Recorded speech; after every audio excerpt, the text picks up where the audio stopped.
Hello dear viewers and welcome back to the channel. Today we're going to be watching Steinsgate episode 21 and potentially, well actually I can tell you right now we're also going to be watching episode 22 as well, back to back, because that is what you guys recommended me. And it does seem to fit very nicely with what I know about episode 23, which apparently is going to be a big turning point within the anime series. So right now we've all been through the different routes and sort of like closed the story on their routes. For all the other different girls, we just finished with Moeka, so now all that is left is Kurisu and Mayuri, right? And probably within these two episodes, we'll see Okabe's decision on which route he's going to choose, which one is the true ending as the writers envisioned it, right?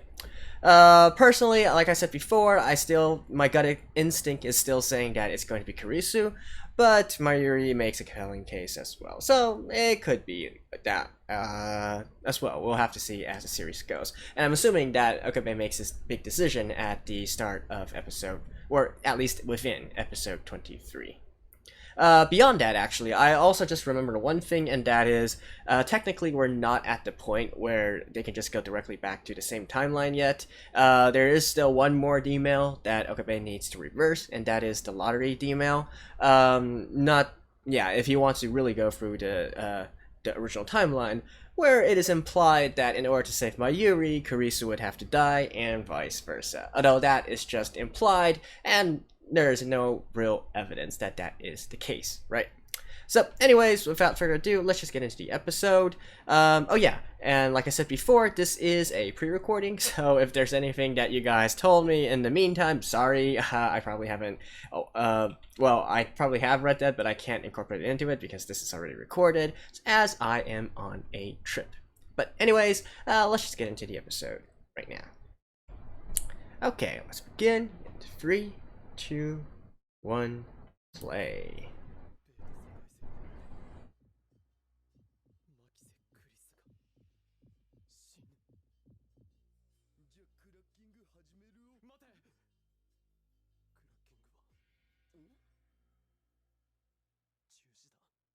Oh, and by the way, something I also forgot to mention. Kurisu was the one who mentioned it last episode, that they're going to go to a timeline where she is stabbed, right?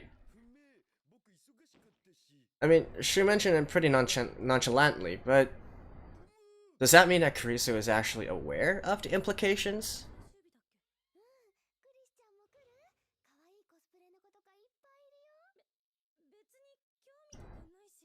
Oh, she's interested. You tsundere!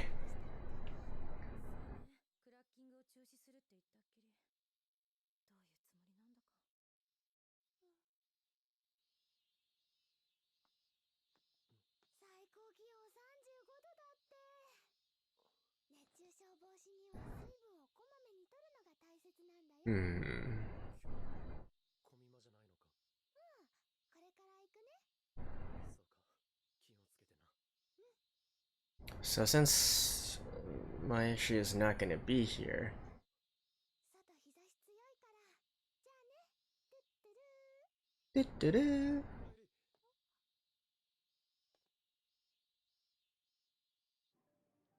Hmm?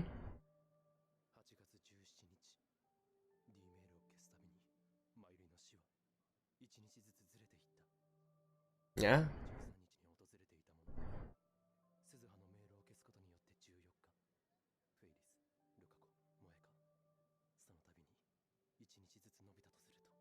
Then maybe the last one.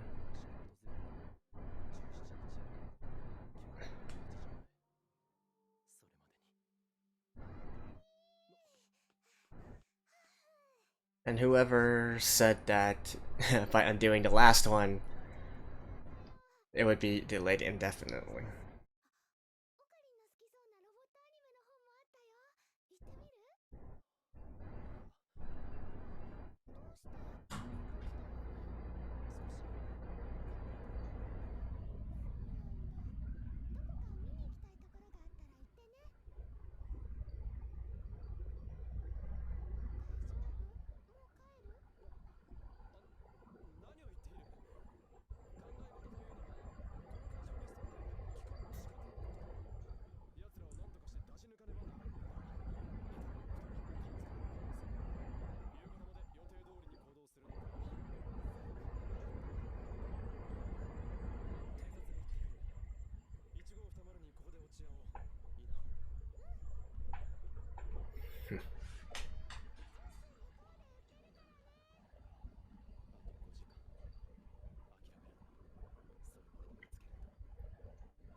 Oh.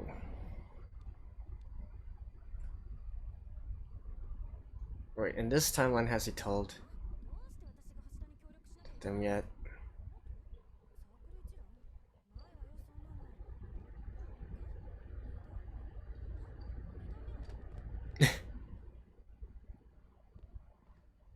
Okay.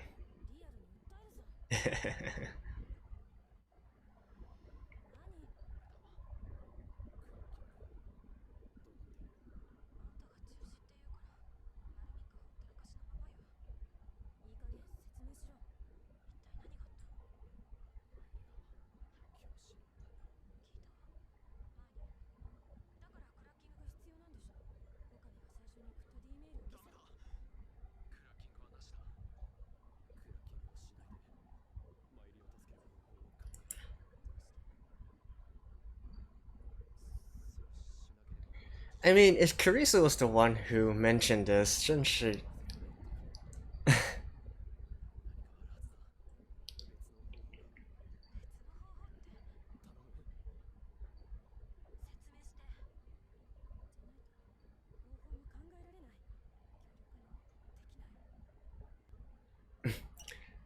You are gonna die.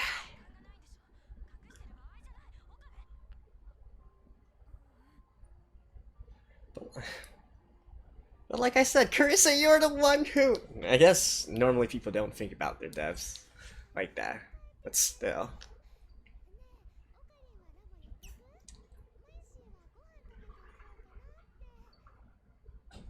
Mm-hmm.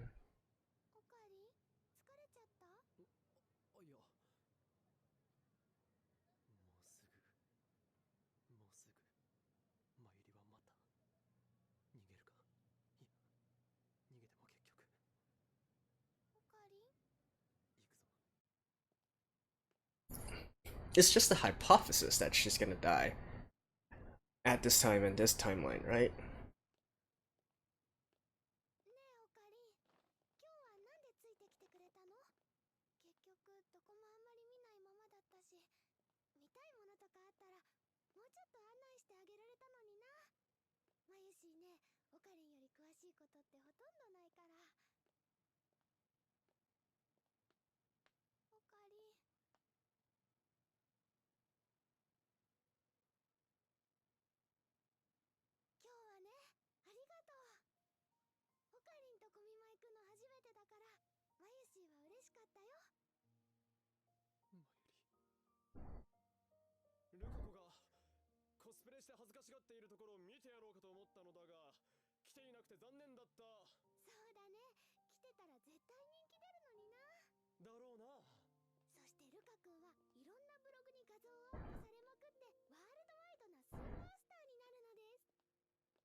Ah.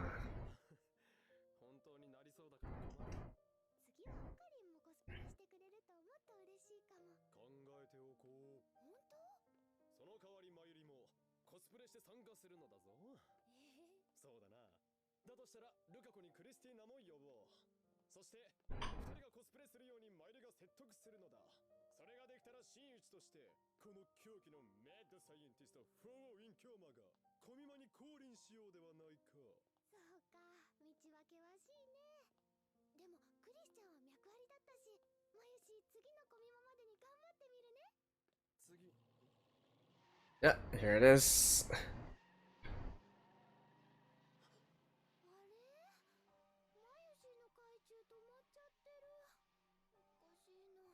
What would happen?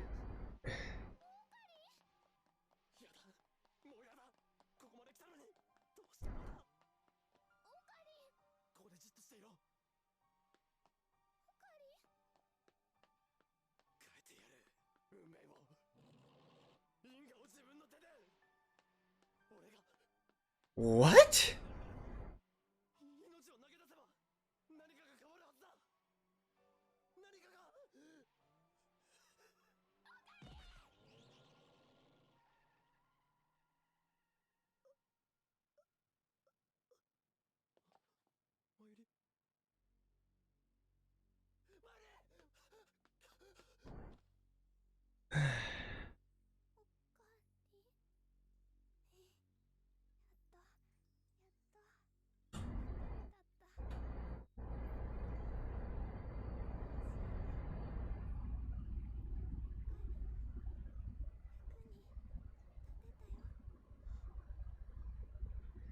I,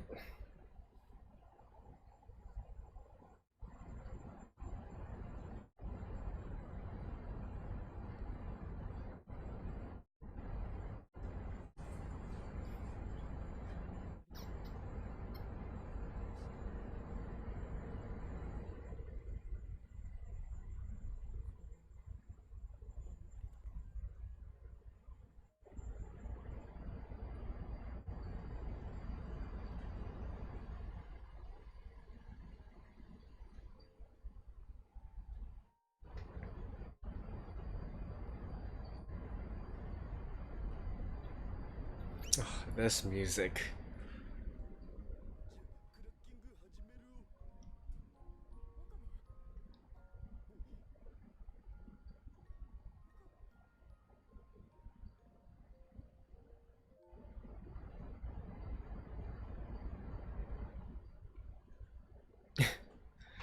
So he ended up doing the exact same thing. Alright. And here's Mayuri.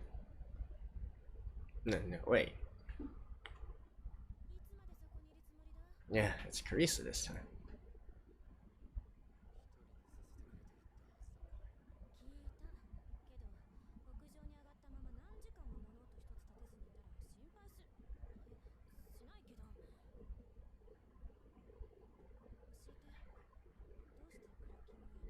Oh.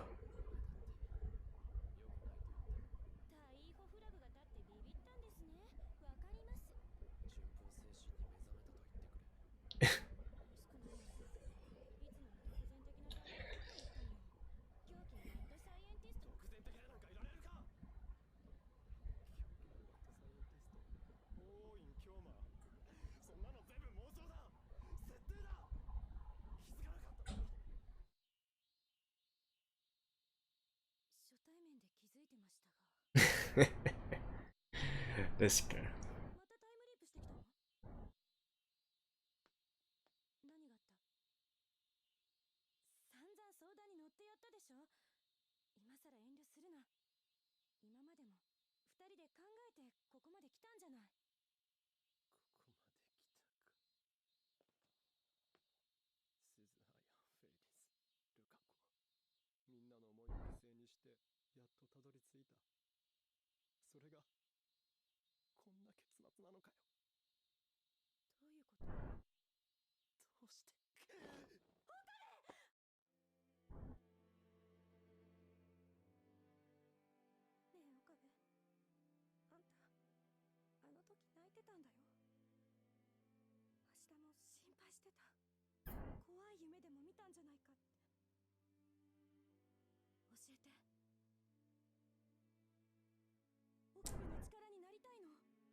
That is actually translated better too. I want to become your power.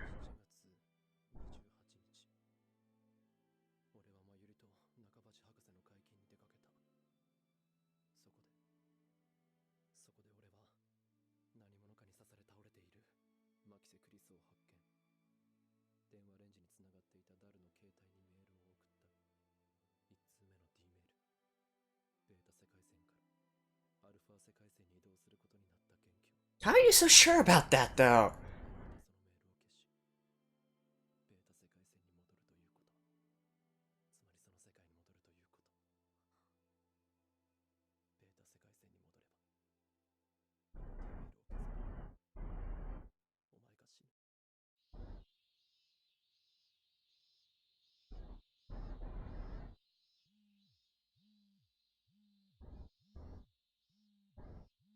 And again, why is Kurisu acting surprised when she was the one who mentioned it? I guess some inconsistency problems, but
I have to wonder, when this anime, during the time when this anime came out,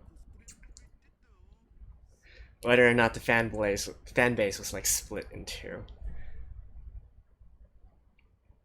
between Team Mayuri and Team Kuris.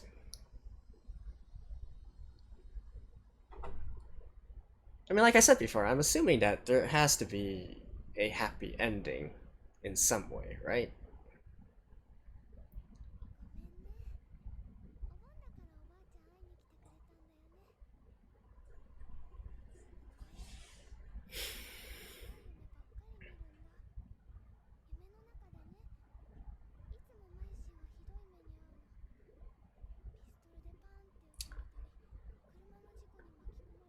She knows.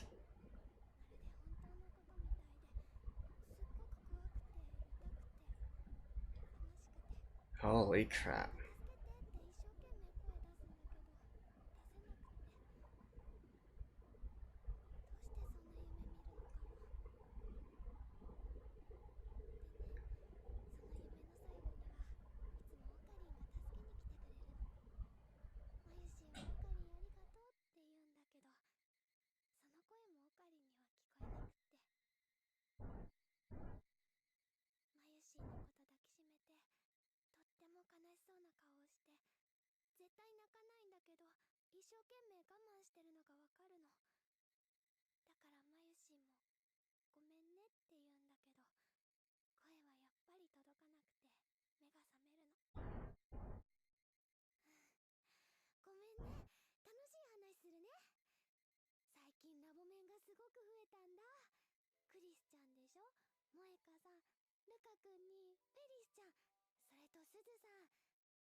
And it was just him.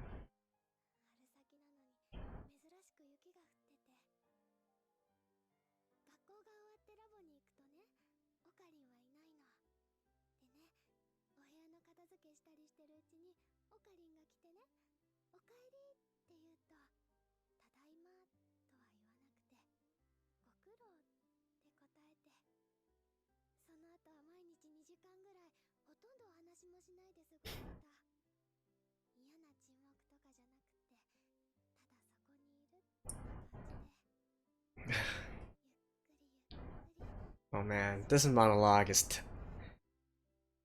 definitely tugging on my heartstrings.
Dang it.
Okay, that's the building.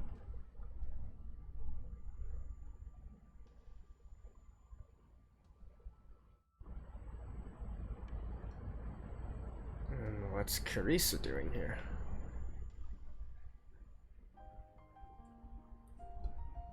Okay. Man, I gotta say, the monologues in this anime are what really gets you, right? We got Suzu's back in episode, I believe, 16, and then now we got Mayuri's in this episode. I was this close to actually dropping some tears. I'll freely admit to that, right? It is kind of heartbreaking to see Mayuri feeling guilt about something which essentially she can't control. And she does feel guilt in some kind of way, right? Because on some kind of subconscious level, she's already aware of what's happening to her in the various timelines. Maybe she doesn't have a grasp of the entire situation, but still, she believes that this is causing distress to Okabe, and so she's putting it onto herself. And, oh man. But, yeah, so I don't really know much what else to comment there. Again, we'll probably have to see next episode how exactly this entire thing turns out. I will quickly nitpick one thing, and that is in regards to the relation between Okabe and Kurisu, and that Kurisu is actually going to die in the original timeline. Especially since last episode she was the one who mentioned it, right? Now I'm assuming that this is probably either a continuity error or maybe they adapted it different from the light novel or whatnot. Maybe in the last episode it was actually Okabe, thinking things through and then figuring out through by himself instead of Kurisu telling him that. Otherwise, I don't know, it just kind of seems like Kurisu is not that stupid, right? She is a genius. I cannot believe that she would actually mention it and not think of anything in regards to it by herself, right? And speaking of the endings, right, it's been bugging me a lot. I know I mentioned in the past few episodes, the route where you choose Kurisu, where you choose Mayuri and whatnot, and of course, within here, they're also saying, it's the choice between the alpha world line and the beta world line.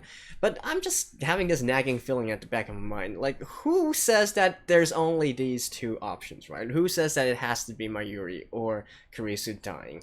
Like, I mean, you can't even say with certainty that changing the divergence meter by 1% is going to send it to the original timeline. Who said that there's only alpha and beta timelines? Why can't there be a Charlie timeline? Why can't there be a gamma, a Z?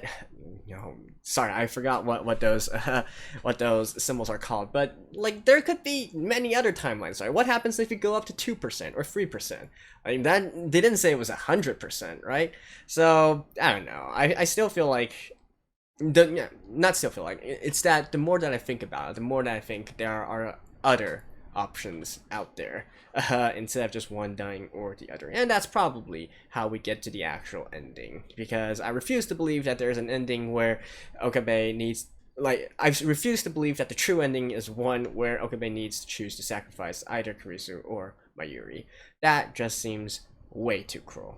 But we'll know at the end, right? So, like I said, this is going to be a back-to-back viewing, so I'm going to jump directly into episode 22 right now. Stay tuned and don't go anywhere. Until then, bye-bye.